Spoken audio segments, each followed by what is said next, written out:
Hello, I'm here on Church Street, McDonald's End on this busy, noisy Sunday afternoon. There was a busker before this guy. He'd packed up and went, and another one has took his place. All the same, I will make a video regardless. It's reassuring, comforting even, that those I rightfully criticise still remain silent regarding the cultural transformation our glorious city and cherished city centre are undergoing. They have not posted on social media why I've got it all wrong, and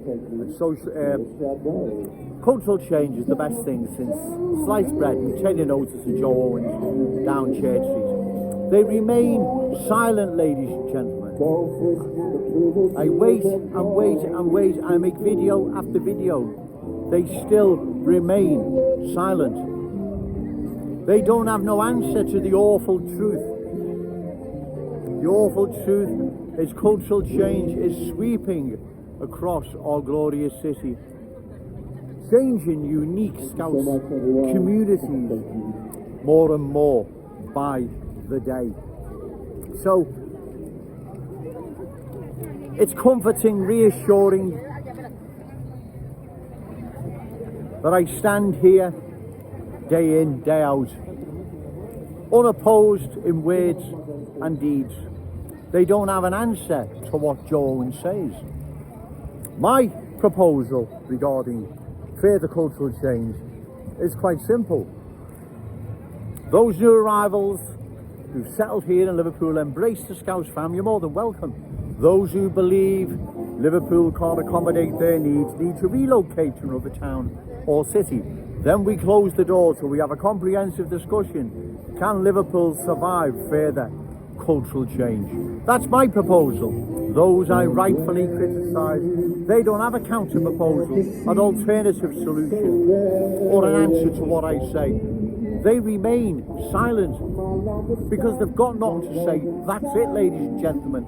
They don't know what to say. They're just remaining silent. So I can stand here unopposed, unchallenged in words and deeds, while those I rightfully criticise remain silent. It's very telling. It's also very damning. These people are meant to have the best interests of the good people of Liverpool and our city's long-term interests at heart, and they don't. They have career. All they think of is career. They don't care about the long-term impact cultural change will have on our glorious city and our cherished city centre. They don't want to discuss it. Also, some food for thought. The council elections this year in Birmingham, there's independent candidates who've broken away from Labour. They're standing in areas where cultural change prevails, and they are aligning themselves with the culture in those communities for votes, if I've said that right. They are aligning with the culture in those areas they're standing in the hope of being elected. Like I've said, once the new arrivals are in the driving seat, then everything dances to their tune, right? And that is a classic, typical, prime example, whichever word's right there, of what I'm trying to say. Once the new arrivals are in the driving seat, then everything dances to their tune.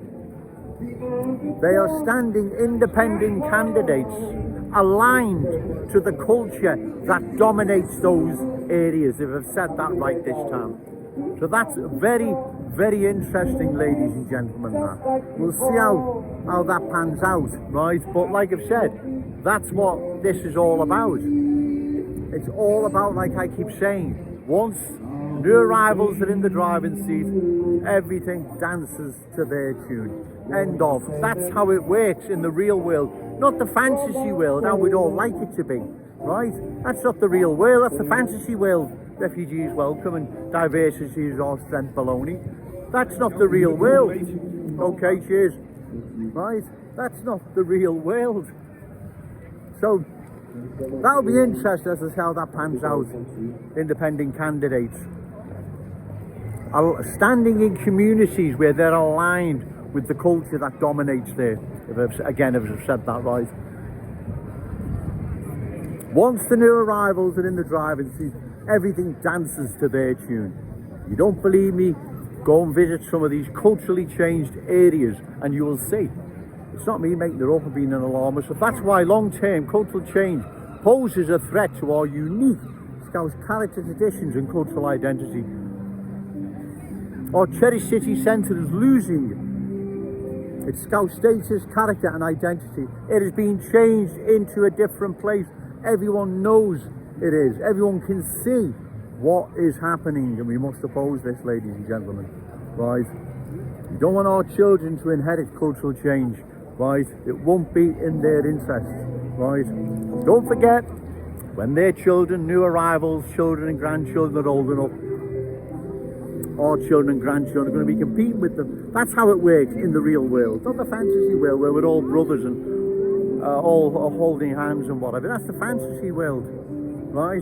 Like I've said, once new arrivals are in the driving seat, everything dances to their tune. That's the real world, ladies and gentlemen. Don't blame Joe Owens for that, for delivering the, the truth, the awful truth that these politicians don't want to deal with, right? They just want to pretend that everything's going to be okay and keep cultural change going. So the good people of Liverpool will get fed up with it and they'll roll over and they'll just have to accept it like other towns and cities did. Well, I don't believe that's going to happen, right? Because we've got a crystal ball. The crystal ball's already warned us what is on the way, how it unfolds, and the end result. Remember, say no to cultural change, yes to Scouse pride. Shout it out loud, Scouts and proud. Okay, thank you.